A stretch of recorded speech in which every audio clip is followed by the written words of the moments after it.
É isso, chegamos. Esse é o programa Alternativa A. Vida inteligente e original na sua tarde de sábado, sempre levando até você arte, cultura e educação, todo sábado, na sintonia da 102.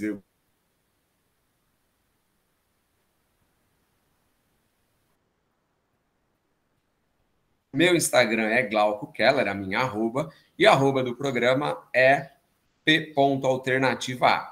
Você pode acompanhar esse programa, essa entrevista super especial, em áudio e em vídeo, também nos nossos canais. Você pode acompanhar no YouTube, /Glauco Keller, e também programa Alternativa A no YouTube. E convido você, claro, para seguir a gente também lá no Facebook. O nosso Facebook é facebook.com/programa Alternativa A. Na semana passada, a gente iniciou o ano de 2024 falando de poesia. Quem passou por aqui foi a poeta, a escritora Elisa Marques, falando do delicioso livro que ela acaba de lançar, Até Minha Terapeuta Sente Falta de Você. Hoje eu tenho o grande prazer de receber o meu querido amigo, que está devendo mais visitas à cidade de São Carlos. Hoje ele mora em São Paulo, ele é muito requisitado, é professor, é sociólogo, é cientista político. Eu estou falando do professor Rodrigo Prando. Prando, muito obrigado pela presença na bancada virtual do programa Alternativa A. Meu querido amigo Glauco, é um prazer enorme estar aqui contigo. Foi um prazer maior ainda estar com você, com a sua irmã, né, com a sua filha, com a sua sobrinha, recentemente em São Carlos. Mas sempre um prazer estar contigo. E uma coisa que me deixa aqui pensativo, como você ainda tem cabelo, sendo um dos últimos que tem cabelo dos unespianos, Glauco? Conta aqui para mim.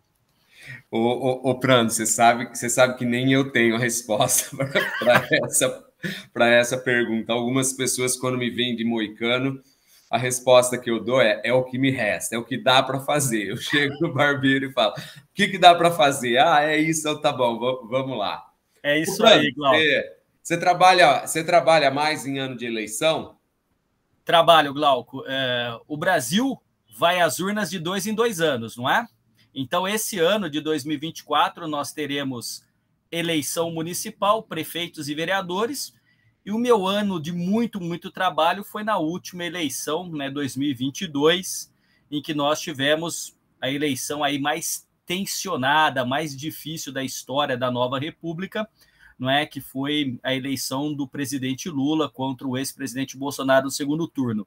Então, além das aulas praticamente todos os dias, de segunda a quinta-feira eu dou aula, né? São 20 horas em sala de aula.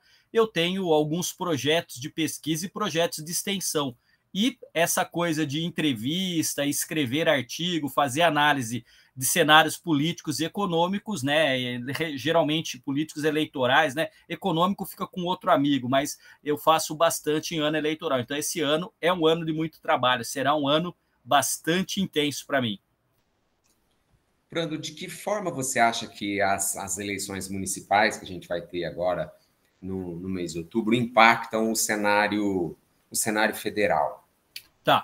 Então, essa é uma pergunta recorrente, né? Porque assim, a gente tem uma lógica muito peculiar de eleições municipais. Por que eu digo uma lógica muito peculiar? Porque o foco da eleição municipal é no prefeito e nos vereadores que serão eleitos. Então, esses vereadores, juntamente com o prefeito, têm a missão constitucional de, no executivo e no legislativo, cuidar do município. Lembrando que ninguém vive na União, ninguém vive no estado de São Paulo, as pessoas vivem nos municípios, aqui nós vivemos em cidades. Então, assim, é uma eleição que tem características muito próprias por conta dos problemas que as cidades possuem. Por exemplo, a nossa querida São Carlos tem um conjunto de problemas, claro que tem, mas que são diferentes da cidade de São Paulo, onde eu vivo hoje, embora também aqui tenha muitos problemas. Agora, é óbvio que a gente tem um cenário que a gente está há muito tempo polarizado, e a gente está polarizado em duas figuras na política brasileira. De um lado, o atual presidente, o Lula, e do outro lado, o ex-presidente Jair Bolsonaro. Então, essa polarização é uma polarização que certamente se fará presente nas eleições municipais, em maior ou menor grau. Claro que as capitais como São Paulo ou grandes capitais são sempre balões de ensaio para nomes que se tornam prefeitos, que vão concorrer e que vão ter o apoio ou de Lula ou do Bolsonaro. No fundo, assim, é sempre um momento, depois da eleição presidencial, de verificar a força e o capital político do atual presidente e do ex-presidente. Então, tem sim uma relação muito direta, embora as peculiaridades, as particularidades de cada município, de cada cidade, tenha aí que exigir do eleitor, tenha que exigir do cidadão que pense muito bem o seu voto para saber se aquele vereador está conectado com os problemas reais e cotidianos do município e se o prefeito que está tentando uma reeleição merece ser reeleito ou se alguém da oposição merece uma chance para governar o município. Esse é o programa Alternativa A, eu sou o Glauco Keller e todo sábado eu recebo um convidado para falar de arte, de educação, de literatura. Hoje eu recebo o sociólogo, cientista político e professor do Mackenzie em São Paulo, Rodrigo Prando, que traz um pouco de seu conhecimento a respeito de política, a respeito de literatura, a respeito das visões polarizadas que hoje a política brasileira tem. Convido você para seguir a gente no Instagram, nossa arroba é Glauco Keller e p.alternativa e acompanhar também esse programa em áudio.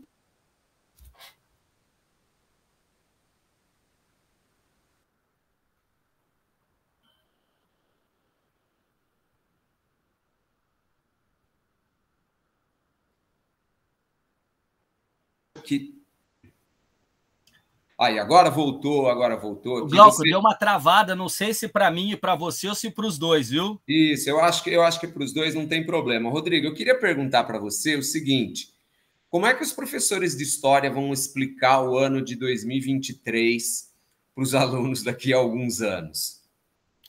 Olha, essa pergunta, e o duro, sabe o que acontece, Glauco?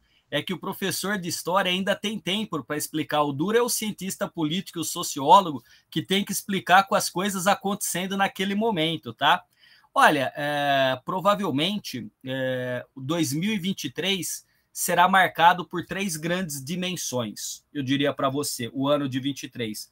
Começando com o ataque, depois uma reação e, por fim, a normalidade. Vou tentar ser bastante sintético para te explicar. O ano começa com 8 dias do novo governo do presidente Lula, com o ataque do 8 de janeiro, um ataque de bolsonaristas extremistas que invadem a sede dos 3 poderes, vandalizam, quebram um monte de coisa, ou seja, atacam não apenas prédios, obras de artes, vidraças, imobiliário, mas atacam essencialmente o Estado democrático de direito, atacam no bojo a própria democracia, no centro dela, a própria ideia de convivência democrática.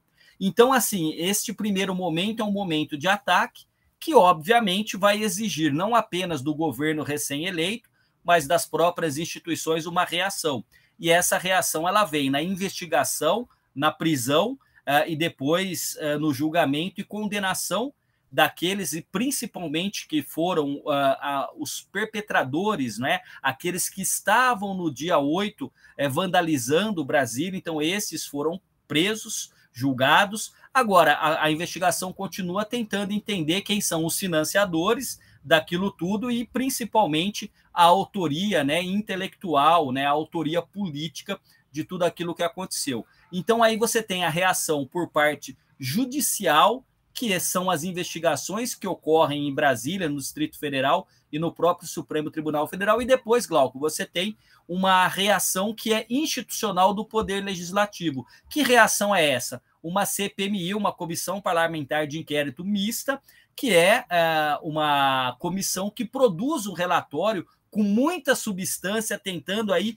historicizar. Então, aí você vai perguntar dos historiadores, provavelmente os historiadores vão recorrer a este relatório da CPMI futuramente como um documento muito importante. Então, você tem o ataque, a reação, e já do meio para o final do ano, a gente passa a ter aí uma ideia de normalidade institucional, o que significa que o ano termina melhor do que as previsões dos economistas se deram inicialmente em 2023 e termina especialmente com uma grande vitória do governo e especialmente de Fernando Haddad, que é a aprovação de uma reforma tributária que tramitava no Congresso, nas casas legislativas, há quase 30 anos, mais ou menos 30 anos, e que saiu do papel. Então, 2023 será estudado a partir de tudo aquilo que aconteceu com os fatos, com as narrativas e também com alguns documentos como esse produzido pela CPMI, né?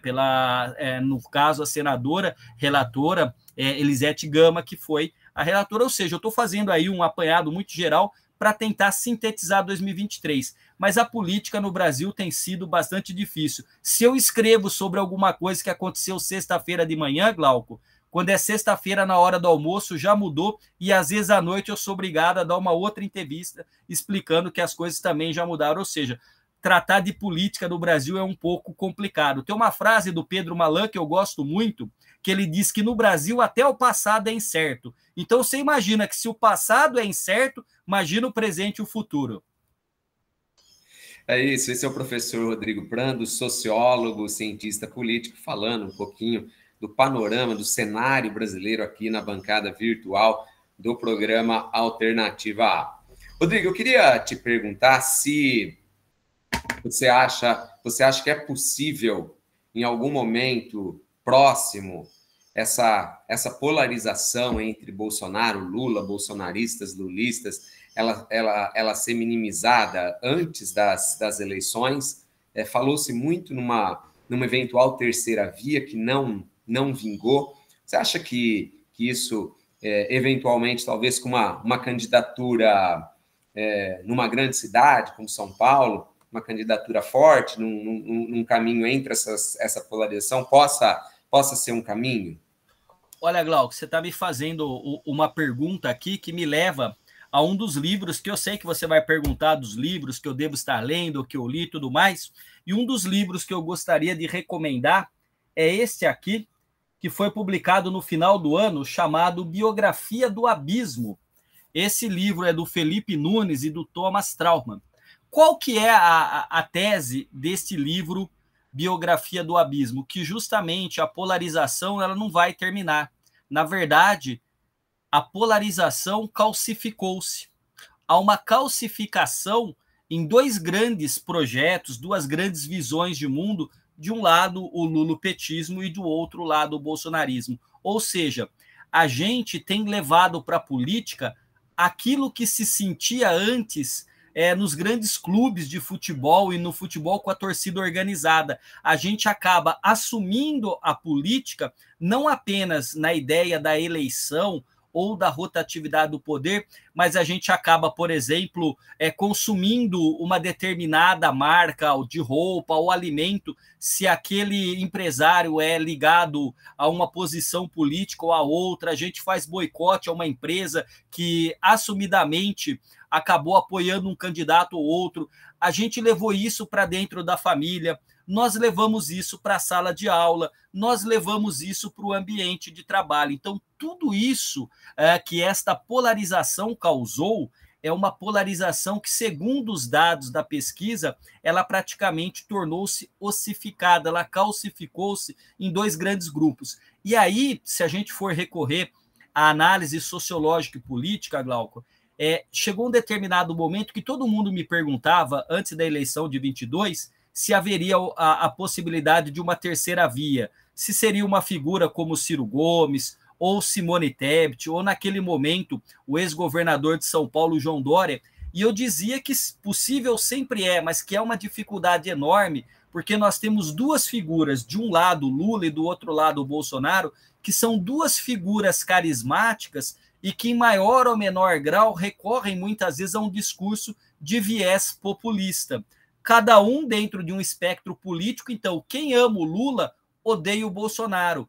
Quem ama o Bolsonaro odeia o Lula. E aí o que acontece? A racionalidade do voto, da escolha, daquilo que nos permite entender a situação, fica guardado num plano secundário, às vezes até terciário. Para quê? Para que você tenha se avolumando as emoções. E aí um adicional. Tudo isso, Glauco, vem dentro das redes sociais, que são responsáveis pela disseminação de um conjunto de fake news, de pós-verdade, de teorias da conspiração, não é?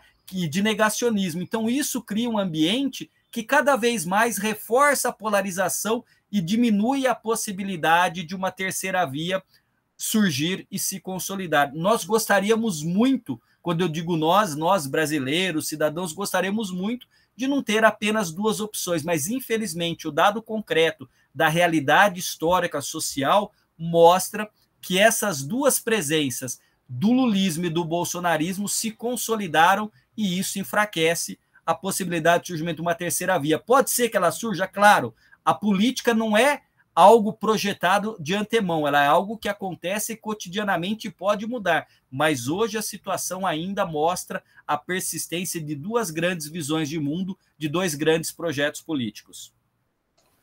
É isso, a gente está chegando ao final desse primeiro bloco do programa Alternativa A, e antes da gente finalizar, eu gostaria de convidar você para acompanhar esse programa também no nosso YouTube, procura lá Programa Alternativa A e também Glauco Keller. E para fechar, a gente vai ouvir Sinhá, esse foi o meu cachorro Sherlock que você está ouvindo, de vez em quando ele late durante a gravação, você vai ouvir agora Sinhá com Chico Buarque, escolha do nosso convidado. Não saia daí, a gente volta já.